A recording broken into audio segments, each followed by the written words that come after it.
Hey everyone, this is PrinceWatercress, and welcome back to Let's Play Do-Re-Mi Fantasy Milan no Doki Doki Daibuken, aka Do-Re-Mi Fantasy Milan's Quest.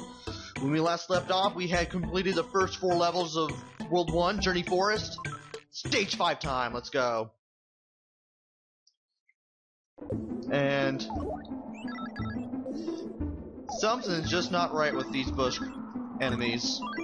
Oh, it's that wind we heard about in the first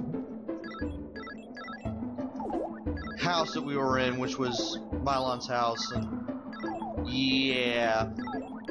Just keep holding the Y button. And watch out for those thunderbolts. They show up once, but they can be a pain in the butt if you're not expecting them. Go ahead and get this while we wait for that thunderbolt. Try to dodge these things, and we're all set now. Alright! Now, story progression time!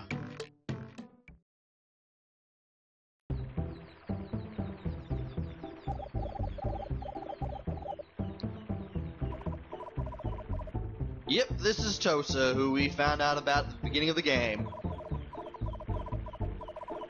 Obviously wouldn't mention him if he wasn't useful for something, and well, you're about to find out how useful he is. Turns out there are 5 instruments that you will have to pick up throughout the game, and each one will give you a specific ability. They were all stolen by his minion, by Amon's minions, who are the bosses of the game. And Amon has cursed the instruments, stealing their true powers.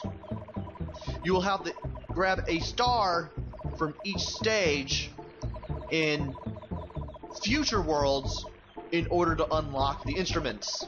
Then you have to take it to the music player in each world, I guess you can call it that, and you can get the curse lifted. It is imperative that you get the curse lifted as soon as possible on these instruments, because you will need them in the next stage as soon as you get them. Kinda. You will need it for the next stage. And second to last world in every world is a dungeon-like level. So here's the first dungeon. And instead of going from left to right, we're actually going in all sorts of directions to find the key, unlock the door, and get out of here. And you want to attack this woodpecker so you can take out the logs that make up these walls. As for that cuckoo clock, you want to make sure that the cuckoo bird is outside of the cuckoo clock before you can attack it. And I'm going to go over here first. Go ahead and stock up on more notes. Really, really easy to stock up on the free lives here. You want to go right here first because that's where the switch is. Okay, go ahead and break this wall, and careful there with the logs, you can't get hit by them. I think you can, I haven't tried it, but I wouldn't take my chances now. And take care of this guy so he comes back down.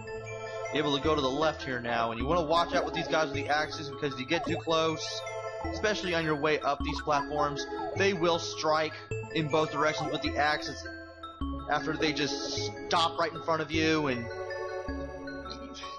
it's really annoying to deal with. And there's the key behind those blocks. We will need the key in every dungeon to get out of the dungeon. Take care of that guy because I can, get him out of the way, and then we can just go back.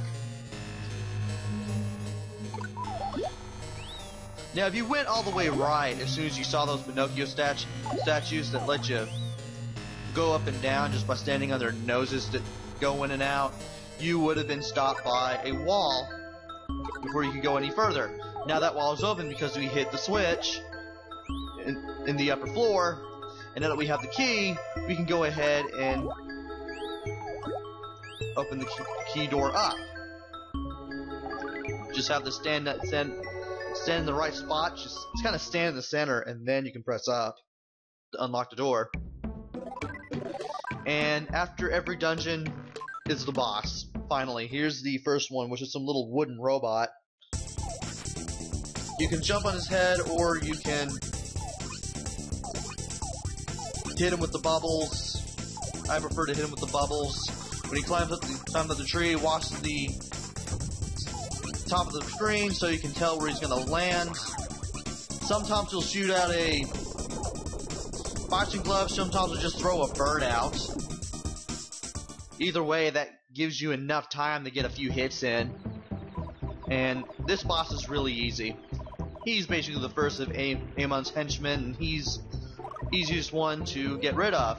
And upon beating him, we get this flute. Well, we saw a flute earlier, so I'm assuming it's a legendary instrument. Now we have to find the stars. Stage 1 done.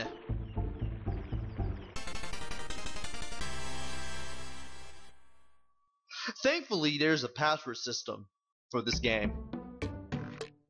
And you can go between worlds with the shoulder buttons in case you want to go to earlier stages and stock up on lives, power-ups, what have you. I'm surprised I haven't stuttered today. I'm surprised. And here's a little backstory about Candy World. Apparently a chef made this world, and now he's being controlled by Amon. Or Amon, if you want to be precise in the Japanese pronunciations of everything. And you can't eat through the candy or else you're going to get a toothache.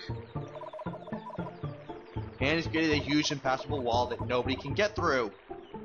Enter Dr. Memory!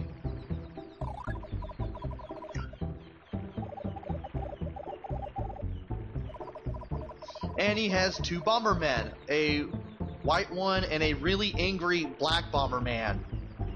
I'm pretty sure this is a reference to Bomberman 93, in which there was a hero white Bomberman you played as, and the black Bomberman was the ultimate villain that you had to defeat to beat the game. I'm not going to take my chances, I'm choosing the white one.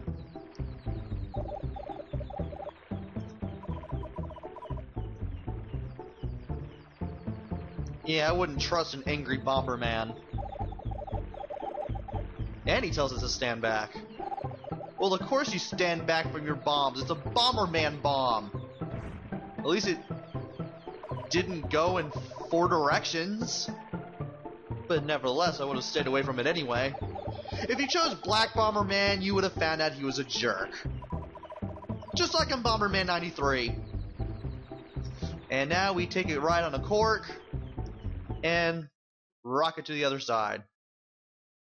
We'll be doing that in a future level, don't worry. That's just a taste of what you're going to be doing. And you don't really get any hints here. I'm kind of surprised. These candles, you want to wait for the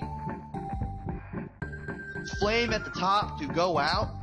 It goes out on one jump and then goes out and it comes back on the other. It basically alternates between lit and unlit between jumps.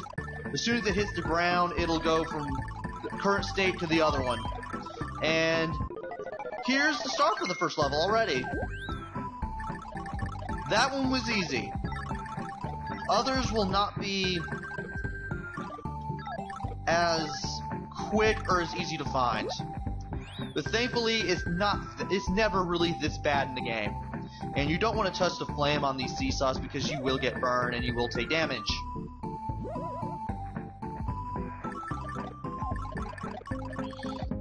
There's a lot of blocks to destroy, and pretty nice that we have cookie platforms and cake platforms and cake-related enemies. And of course, these things act as trampolines, but you probably all already noticed that. Section 2. Definitely don't want to jump on the forks either, because those are spikes.